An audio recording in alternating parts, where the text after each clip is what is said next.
Mateo 5. Voy a leer desde el versículo 3. Dice así: Bienaventurados los pobres en espíritu, porque de ellos es el reino de los cielos.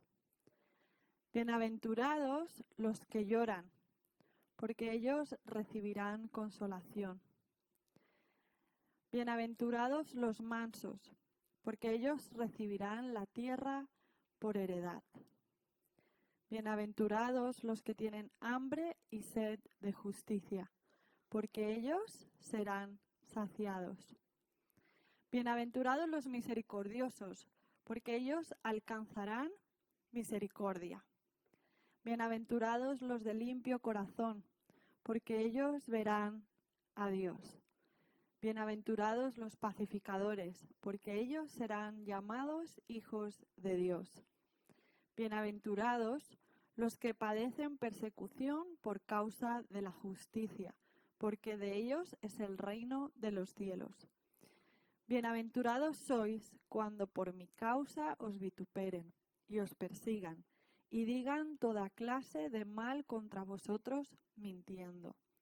Gozaos y alegraos, porque vuestro galardón es grande en los cielos, porque así persiguieron a los profetas que fueron antes de vosotros.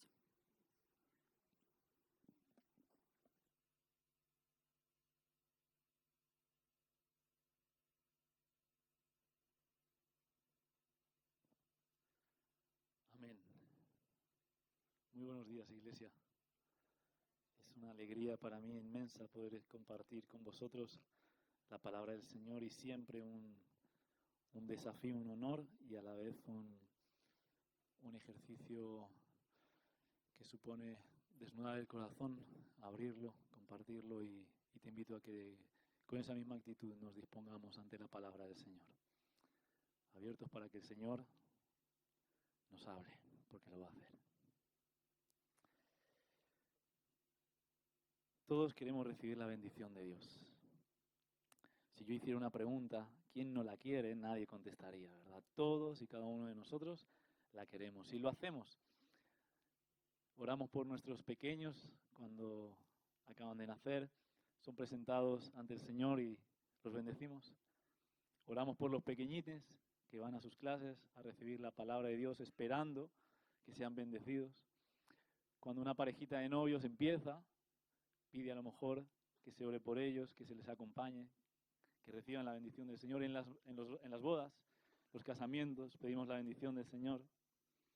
En un emprendimiento, ante un nuevo proyecto, una mudanza, un viaje, tal vez ante situaciones de salud complejas también. Cuando estamos buscando parking, ¿verdad? Señor, bendícenos. Queremos de alguna u otra forma la felicidad, la dicha, el gozo, la bienaventuranza. Hay una canción que yo antes mencioné y nadie conoce, tristemente, o aparentemente nadie conoce, es esta de Surface, Sunday Best. Yo creo que la conocéis y no la voy a cantar, para no hacer el ridículo, pero dice algo así como Feeling blessed, no stress. Es decir, esta canción que ha pegado fuerte y que traducido al español dice lo siguiente: me siento bendecido y no estresado, aunque es muy bailable y me encanta que se baile y que la disfrutemos, esconde una determinada concepción de la bendición, del bless, de la bienaventuranza, de la dicha, del gozo, de la alegría. Y es la siguiente: me siento bendecido, estoy bendecido, soy dichoso, soy alegre, soy feliz, cuando todo en mi vida coopera para mi bien y el camino es de rosas y no hay dificultades. Y de hecho intentamos obtener esa bendición, especialmente en diciembre, cuando planificamos el año próximo y decimos haré esto y aquello otro y dejaré aquello y haré eso también, para entonces obtener y que la bendición sobre mi vida, la felicidad, la dicha, el gozo, sucedan a mi alrededor. Y aquí hay una buena y una noticia tampoco, bueno, tal vez un poco más contradictoria. La buena noticia es: Jesús está interesado en bendecirte. Y esto nos parece un poco extraño, de primeras, porque pensamos que hay otras realidades que nos pueden bendecir, satisfacer y llenar de dicha. Pero déjame decirte también que no hay nadie más capacitado para bendecirte que Jesús, ni más interesado. Él quiere tu dicha, tu plenitud, tu alegría, tu felicidad. Y no hay nadie que pueda garantizarla mejor que Jesús. Entonces debemos acercarnos a Él con esa confianza. Él nos va a bendecir. Él nos quiere bendecir. Ahora bien, ¿dónde se encuentra la vida bendecida a la que nos llama Jesús? Si Jesús nos bendice, nos invita a esa vida plena, dichosa, la pregunta es, ¿dónde se encuentra esta vida? Hoy hemos leído un poema. Las bienaventuranzas son un poema. Y en la arquitectura del Evangelio de Mateo tienen una función fundamental, porque nos adentramos a partir de entonces, con el capítulo 5, 6 y 7, en el conocido Sermón de la Montaña, el compendio de enseñanzas de Jesús de Nazaret, más profundas y ricas en torno a un único tema, que es la llegada, el anuncio y la llegada con Él, con sus acciones y palabras, del reinado, del gobierno de Dios sobre la tierra. Ahora bien, en esa arquitectura, como digo, del Evangelio encontramos una puerta que son las bienaventuranzas. Estas bienaventuranzas son 9 y empiezan todas ellas con un término que a nosotros nos cuesta traducir, y es Macarios. Macarios. Macarios, este término se repite en 9 ocasiones, hasta la redundancia. Nosotros lo hemos traducido de formas distintas. Macarios, felices, dice la versión de la palabra. Otra versión diría dichosos, Dios habla hoy. Generalmente nosotros la conocemos o la traducimos como bienaventurados. Benditos, el término que usamos para traducir Macarios, ¿verdad? Ahora bien, es una palabra compleja. No porque sea extraña, de hecho es muy común en el Nuevo Testamento y en el Antiguo Testamento, pero es una palabra compleja. Porque nosotros la solemos utilizar como un adjetivo calificativo, para definir el estado que caracteriza a una determinada persona. Cuando en el Nuevo Testamento se usaba más bien, y en aquel contexto, como un término empleado a la hora de saludar cuando había algo digno, cuando había una verdadera buena noticia por la que es saludar a alguien. Por ejemplo, podríamos traducirla así: enhorabuena, felicidades. Así que vamos a intentar aplicar Macario a nuestro contexto. En el primer culto había un hermano que venía en sus brazos con su bebé recién nacido. ¿Hay algún recién nacido entre nosotros hoy? ¿Sí? Bueno, ha levantado a alguien la mano con barba, creo que se equivoca, ¿no? Felicidades a aquellas familias en las que ha nacido un bebé. Macarios, enhorabuena. ¿Alguien se ha casado recientemente? Felicidades. ¿Alguien ha aprobado el examen de conducir últimamente? ¿Nadie? Bueno, en ese caso, felicidades, Macarios, enhorabuena. Ahora bien, lo interesante no es que Jesús lo use, sino en el contexto en el que lo usa. Porque uno felicita a unos padres que acaban de tener un hijo, no a unos padres que acaban de perderlo.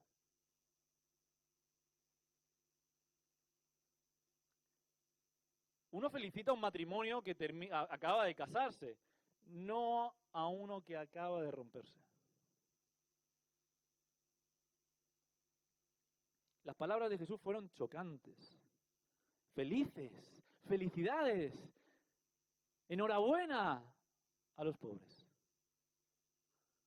Enhorabuena, felicidades, Macarios, a los que hoy estáis llorando.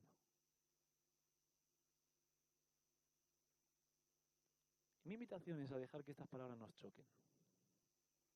Porque rápidamente podríamos decir, ok, ¿dónde está el truco? ¿Cómo pasamos rápidamente a la bendición? ¿Cómo desenmarañamos este nudo, esta complejidad, esta contradicción para nosotros, esta dureza? Yo te invitaría en primer lugar a dejar que te choquen esas palabras. Porque nos habituamos demasiado al Evangelio y dejan de generar el impacto de la primera vez. ¿Qué sentiste cuando viste por primera vez a tu cónyuge, al amor de tu vida? ¿Qué sentiste? Exacto, mí el corazón me dio 35 vueltas cuando vi a Isabela. ¿Qué sentiste cuando probaste, qué sé yo, por primera vez, a lo mejor no sabes, el helado de pistacho y ribareno? Es una experiencia mística. Deja que por primera vez estas palabras, tal vez de una forma nueva, golpeen tu corazón. Permanece, espera, aguarda, qué es lo que el Señor tiene que decirnos en esta mañana.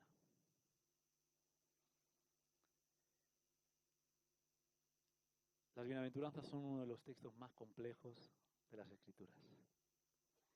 Las interpretaciones que existen sobre ella son muy plurales y esta es sencillamente una más, un intento de acercamiento más. Los académicos están divididos y antes de empezar a definir lo que son, tal vez valga la pena señalar lo que no son. Las bienaventuranzas, en primer lugar, no son una lista de atributos morales que caractericen la vida del cristiano. Muchas veces han interpretado así. Y veis, las bienaventuranzas están divididas en dos grupos. Si tenéis vuestra Biblia abierta conmigo, y espero que así sea, en el Evangelio de Mateo capítulo 5, veréis que hay dos grupos de 4 bienaventuranzas, 5, en realidad son 9, si contamos las dos últimas por separado, lo cual no es común, es decir, se cuentan estas dos últimas unidas, por tanto, hay dos bloques de 4 y de 4 bienaventuranzas. Todas estas palabras, estas frases empiezan con el mismo término que ya hemos mencionado, ¿no? Macarios. Y en cada bloque de 4 y 4 bienaventuranzas, si las tenéis ahí, del versículo 3 al 6 sería el primer bloque y del 7 al 12 el segundo, tienen el mismo número de palabras en griego, 36 palabras. Nos damos cuenta, como nos ha enseñado de Chosen de forma muy clara, que Mateo era un contable. Era un obsesionado por los números. Hay una lógica detrás de esto. Y uno podría decir, bueno, Jonatán, de algún modo, la segunda parte de las bienaventuranzas sí puede ser concebida como atributos, virtudes morales que deban caracterizar a las personas que han nacido de nuevo, que tienen un encuentro con Jesús. Bienaventurados los misericordiosos, bienaventurados los de limpio corazón. Podríamos pensarlo así. Pero tenemos que hacer gimnasia lingüística para hacer que las primeras bienaventuranzas, los pobres, los que lloran, los mansos, los que tienen hambre y sed de justicia, sean virtudes morales. Entonces empecemos por la primera. Bienaventurados los pobres de espíritu. Es imposible que la pobreza de espíritu sea una virtud. Para hacerla una virtud deberíamos espiritualizarla, y es lo que hemos hecho muchos, ¿no? El pobre de espíritu es el que reconoce su necesidad de Dios. Está bien, es decir, creo que no es lo que dice el texto, pero entiendo el punto y estoy de acuerdo contigo. Y podemos hacer esta oración: Señor, ayúdame a tomar conciencia de mi pobreza espiritual. Ahora bien, vamos a prestar atención a las palabras de Jesús, porque no coincide con un acercamiento al texto bíblico en su original. ¿Por qué? ¿Por qué dices esto, Jonatán? ¿Por qué me pones entre paréntesis esta interpretación tan lícita y tan común? Bueno, desde ningún punto de vista es intentando descartarla, ¿no? Sencillamente, porque creo que Jesús sencillamente dice: bienaventurados los pobres. Hay dos palabras en griego para hablar de pobreza, y Jesús usa una muy concreta, que es putokos, no llegar a fin de mes. Contar las monedas para incluso comer ese día. Etimológicamente, si uno va a la raíz del término, quiere decir no tener nada que echarse a la boca. Y esta es la palabra que Jesús habla para hacer referencia a la pobreza. Y añade de espíritu. Y en la Biblia, a diferencia de lo que nosotros pensamos, el espíritu tiene que ver con la energía vital, con el soplo de la vida de Dios en nosotros, con la vitalidad interior, con aquello que ha hecho que hoy nos levantemos de la cama y estemos aquí. Jesús de alguna forma está vinculando la pobreza, la incapacidad de echarse nada a la boca, con el agujero espiritual, emocional, interior en el que alguien ha caído por esa circunstancia. No tengo energía, no tengo oportunidades, no tengo salud emocional. Y la pregunta es, ¿qué hay de bueno en todo esto? ¿Es esto una virtud imitable? No. Me imagino a una madre soltera intentando sacar a su familia adelante, sus 3 niños, teniendo que compaginar 2 trabajos. E inmediatamente me viene a la mente una persona pobre, de espíritu abatida, que no tiene cómo llegar a fin de mes, angustiada. Y creo que Jesús está refiriendo a esta persona. El versículo 4 dice, bienaventurados los que lloran. ¿Habéis estado alguna vez en un velatorio? Sí, ¿verdad? Lo que decimos es, te doy mi pésame. No solemos decir felicidades, enhorabuena, qué alegría. Hemos estado alguna vez en el despacho de un médico recibiendo un diagnóstico fatal, terminal. Lo que hay son lágrimas. El médico nos dice, enhorabuena, su cáncer es terminal. No lo hace.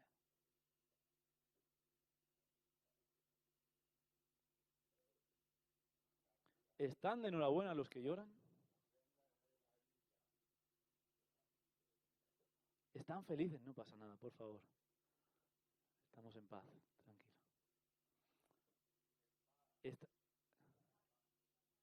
¿Están felices los que lloran?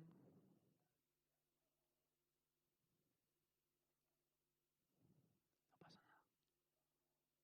¿Volvemos? ¿Sí? Estamos aquí, ¿verdad?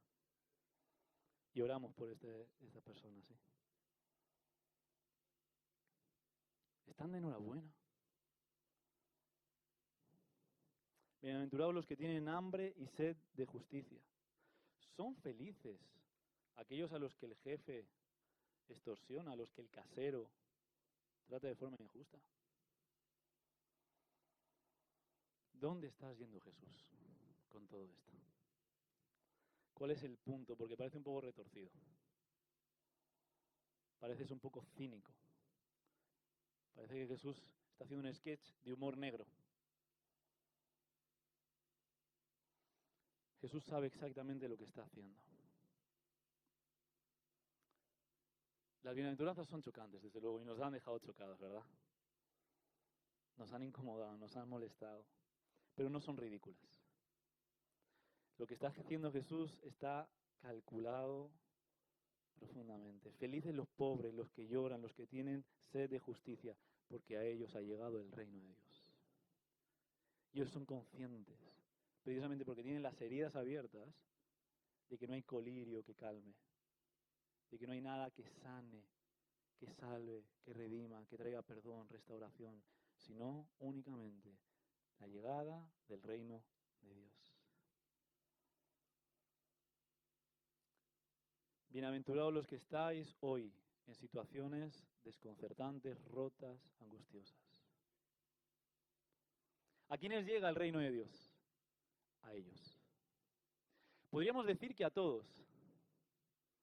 Pero muchas veces nos autoexcluimos de la llegada del reino de Dios por nuestra soberbia, por nuestra incapacidad para reconocer nuestra necesidad de Él. Entonces el reino de Dios está llegando de forma especial a los pobres. ¿Sabéis? A mí me encanta el café de especialidad. Y esta iglesia está en un barrio que es maravillosa para probar todo tipo de café de especialidad. Y a veces, de vez en cuando, pido algo para acompañarlo y me dicen, si quiere añadirle a su tostada un aguacate, son 2 euros más. Y yo pienso, es demasiado para un poquito de aguacate, vamos a dejarlo pasar. Pero cuando yo hago ese cálculo, no estoy siendo pobre. Pobre es aquel que tiene 2 euros y no piensa si añadir un aguacate o no a su tostada, sino que está pensando en cómo hago yo para convertir esto, la comida del día de hoy de mis hijos. Si esta es su situación, Jesús te dice, enhorabuena. Feliz, porque el reino está muy cerca de ti. Felices los que lloran. Felices los que lidian con la infertilidad. ¿Cuántos matrimonios no han derramado muchas lágrimas porque un deseo de su corazón no viene a cumplirse? Felices los que están de luto. Felices a los que les ha ido mal. ¿Por qué? Porque el reino de Dios está aquí. Porque hay sanidad para esa herida, para esa lágrima. Felices los mansos, aquellos que sufren una realidad inherente, no ambiental, congénita, que la han traído consigo, que forma parte de quiénes son. Felices aquellos que tienen una predisposición genética para determinada enfermedad y no pueden hacer nada. Y van a enfermar. Jesús dice, bienaventurados, porque para vosotros que no podéis hacer nada, el reino está cerca. Felices los que han sido diagnosticados con depresión y ansiedad. El reino de Dios está cerca de vuestras heridas, de vuestros dolores.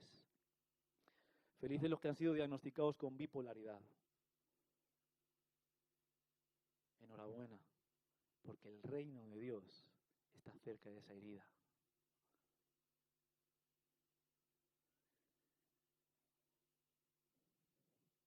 Benditos los que se medican para poder sobrevivir y los que tienen miedo a hacerlo y huyen del tratamiento. No que eso esté bien, pero somos felices, bienaventurados, porque el reino de Dios está cerca de los que lloran, de los que sufren, de los mansos. Bienaventurados los pacificadores, porque ellos serán llamados hijos de Dios. Esta bienaventuranza debió molestar a los celotes. Los celotes eran un grupo armado contra Roma que habían decidido tomar las armas para liberarse del yugo de la imposición en nombre de Dios, ¿verdad? Y de la promesa que Dios tenía para el pueblo de Israel de ser una luz en las naciones. Pues por medio de la sangre brillaremos y seremos luz, nos liberaremos. Jesús está diciendo no. Cuando un romano te pida caminar una milla para humillarte, para despreciarte, para ningunearte, para reírse de ti, camina 2. No te dejes someter a esa humillación. Es un acto de dignidad dar la otra mejilla. No bajes la mirada. No agaches la cabeza. Responde con dignidad en función a tu identidad, a quién eres. Felices los que son injustamente presionados por sus superiores, por sus jefes. Y cuando tienen que apuntar las horas extras, no añaden de más. No pagan con la misma moneda. O no devuelven rencor al mal recibido, sino que oran por ellos. Felices son aquellos cuyos caseros les han subido el alquiler y está por las nubes. Enhorabuena. Porque en vez de actuar de forma violenta con ellos o dejarles el piso destruido, lo devuelven pintado. Enhorabuena. Felicidades. Aquellos que son víctimas pero no verdugos. Aquellos que recibieron bullying pero no lo ejercen. Aquellos que recibieron maltrato pero no maltratan. Enhorabuena. El reino de Dios está a un palmo de distancia, está muy cerca. Jesús capta nuestra atención con sus palabras. Y la buena noticia es que el reino de Dios está con nosotros. Así que si te has identificado con alguna de estas enhorabuenas, felicidades, quiero decirte algo. Bienvenido al reino de Dios. Esa grieta, esa herida, esa brecha, no te distancia, no te aleja de la bendición de Dios, de la dicha, de la alegría, de la plenitud de Dios. Precisamente te muestra cuán necesitado estás de recibir el mensaje que Jesús vino a anunciarnos. El reino de Dios ha llegado a vuestras vidas. Así que en primer lugar, bienvenidos al reino de Dios. No te autoexcluyas en la autosuficiencia, en la arrogancia, por no reconocer o ser incapaz de reconocer tu debilidad, tu pobreza, tu limitación. Acepta tu herida, tu grieta, tu dolor, tu ruptura. Adéntrate. Recibe la invitación de Jesús. Estas cosas no las has dado a conocer a los poderosos, dice Jesús en el Evangelio de Lucas, sino a los que no tienen poder. ¿Tu vida es un desastre? ¿Hay desorden en algunas habitaciones de tu corazón? ¿Estás lidiando con una tristeza profunda por demasiados meses o años? ¿Sientes que estás al límite, a punto de romperte?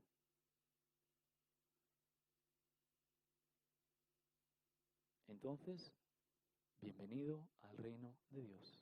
Recibe el reino de Dios. ¿Y qué es el reino de Dios? Es el proyecto de Dios de restaurar todas las cosas, el caos, el desorden, y volverlo a su propósito, a su diseño original. Estáis reflexionando en torno a las rupturas, ¿no? Que nos separan de Dios, de nosotros, de los demás. El reino de Dios tiene la intención de unificar esto. Y solamente es posible en el nombre de Jesús. Porque Jesús lo anunció, ha llegado. Ahora bien, el reino de Dios ha llegado y no se ha establecido totalmente. Esta semana yo he tenido una experiencia muy cercana de la llegada del reino de Dios. Hace 1 año y medio, una persona se acercó pidiendo ayuda porque llevaba 20 años lidiando con una adicción a la pornografía. Y pastoralmente, junto con algunos recursos de otros ministerios, pudimos brindarle acompañamiento, cuidado, y él ayer estuvo compartiendo un testimonio. El reino de Dios llegó a mi vida.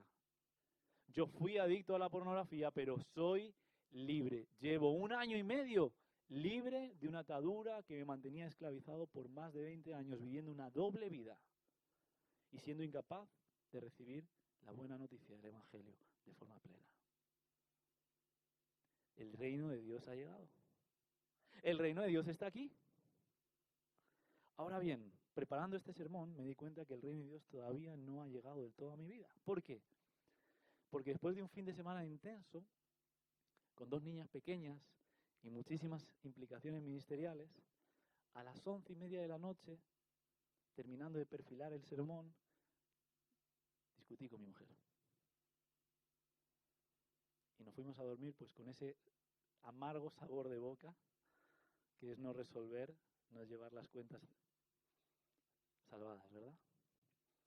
Pues me di cuenta cuánto del reino de Dios aún no se ha establecido en mi vida. Cuánto deseo pedirlo, anhelarlo, buscarlo. Y tal vez tú puedes compartir esta experiencia. Sí, he visto el reino de Dios suceder, acontecer a mi alrededor en la última semana, pero también he visto que hay áreas en mi vida en las que aún el reino de Dios debe expandirse. Ha llegado, pero todavía no se ha establecido por completo. La buena noticia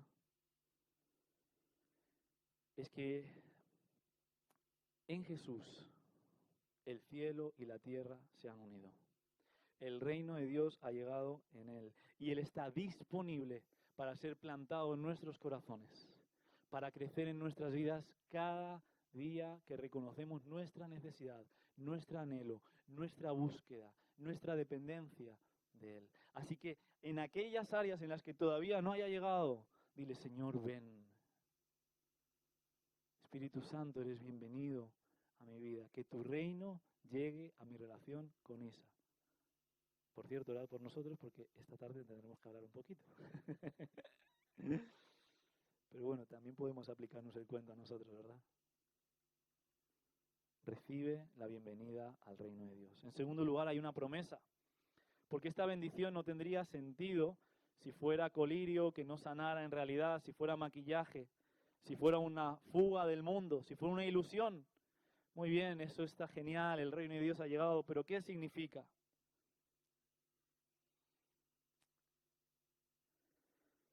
Significa que las bienaventuranzas no son ilusorias, no son una forma de opio para el pueblo, una forma de conseguir tragar, lidiar con el mal, el desorden, el caos que hay en el mundo, que en última instancia solamente nos sirve para transitar por esta vida sin ser conscientes de la realidad. No. Ante los sufrimientos reales hay una promesa real. El sufrimiento es real, el llanto es real, el dolor es real, el desorden es real, la pobreza es real, pero hay algo más real que todo eso. Hay algo más real que las heridas abiertas que tengo en mi cuerpo. Hay algo más real que los dolores que habitan en mi corazón. Hay algo más real que aquello que te está paralizando. ¿Qué es eso más real? La promesa de que un día todo eso pasará. Todo eso terminará. Todo eso será clausurado, cerrado. Formará parte del pasado. Y esa es la esperanza que tenemos. Esto es difícil de pensarlo. Pero un día será la última vez que tengas hambre. ¿Lo habías pensado? Un día será la última vez que necesites pagar el alquiler. Esto es genial, ¿no? Un día será la última vez que te caiga una lágrima por la mejilla. La última. La última vez que estés triste. La última vez que discutas con tu mujer. La última vez que maltrates, que hagas daño. Un día todo eso pasará.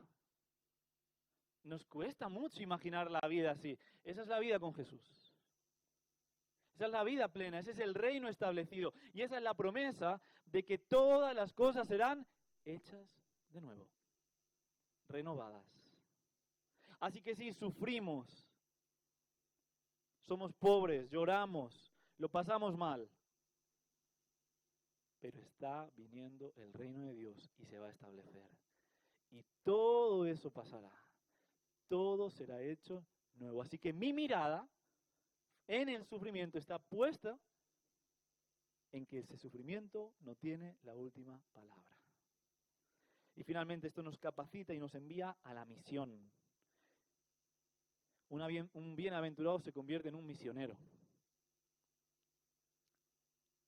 No solamente recibe la bienvenida a adentrarte en el reinado de Dios, a permitir que esa semilla se plante y crezca en ti. No solamente recibe la esperanza que te permite afrontar lo complejo y adverso de la vida con sentido y un propósito trascendente, sino que te conviertes en un misionero. Un estudioso del Nuevo Testamento, N.T. Wright, dice así: de forma misteriosa, cuando Jesús anunció el lanzamiento del reino de Dios, lo hizo de modo en el que estaban involucrados los seres humanos. Cuando Jesús anuncia el reino de Dios, involucra a los humanos en ese anuncio. Dios trabajó por medio de Jesús para traer el reino. Jesús trabaja por medio de sus seguidores para traer el reino. Y esto no fue un plan B o un accidente. Los bienaventurados tienen una misión en el plan de Dios de anunciar la llegada de su reino allí donde se encuentran plantados. Eres parte del establecimiento del reino de Dios en el mundo.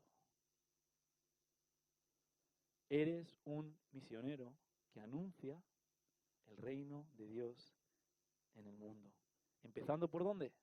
Por tu casa. Por tu bloque, por tu barrio, por tus amigos, por tus relaciones.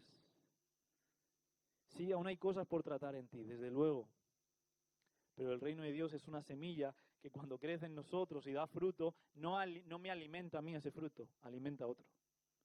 Que cuando se generan las ramas y nacen las hojas, no me da sombra a mí, da sombra al cansado, al cargado que está a mi alrededor. Tú y yo tenemos una responsabilidad, y esta es una palabra que los cristianos nos genera un poco de repelús. ¿Cómo?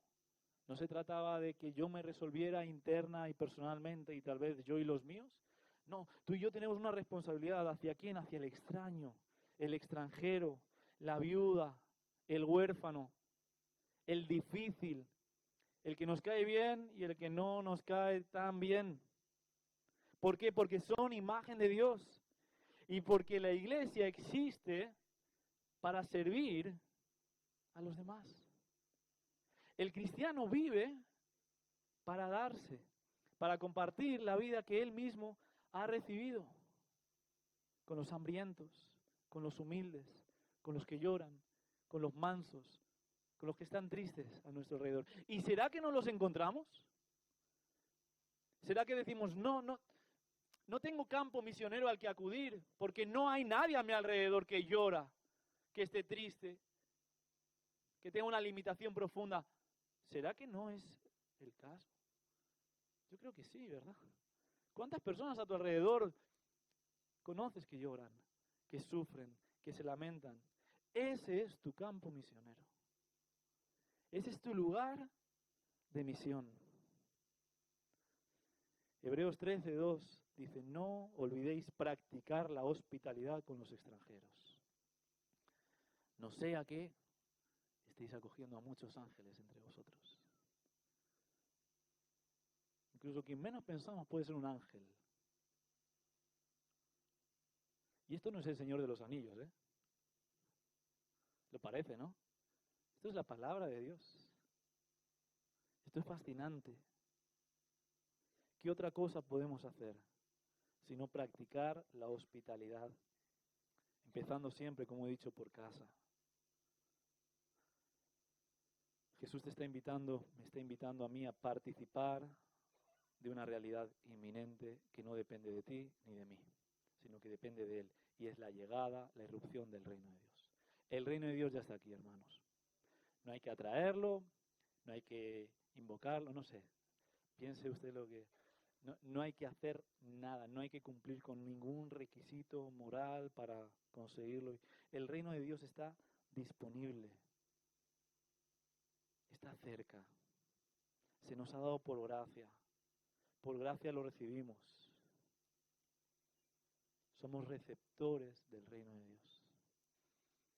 Y hoy quiero terminar así, no invitándote a una aplicación muy concreta, a los 5 pasos para encarnar y establecer el reino de Dios dentro de tu familia, aunque todo eso sería realmente interesante. Pero quiero invitarte a que lo recibas, a que nuevamente lo recibas. Reconozcas tu pobreza, tu debilidad, tu flaqueza, tu llanto, tu quebranto, la explotación a la que estás siendo sometido, la violencia a la que estás siendo sometido y digas, Señor, si es para ellos, yo soy uno de ellos. Ven sobre mí con tu reino, tráeme tu vida. Y si es así, bienvenido al reino de Dios. Hay esperanza en el reino de Dios y hay una misión que cumplir en el reino de Dios. Te invito a que por un momento puedas en tu corazón hacer silencio y, como he dicho, tal vez sencillamente recibir lo que Dios tiene para ti.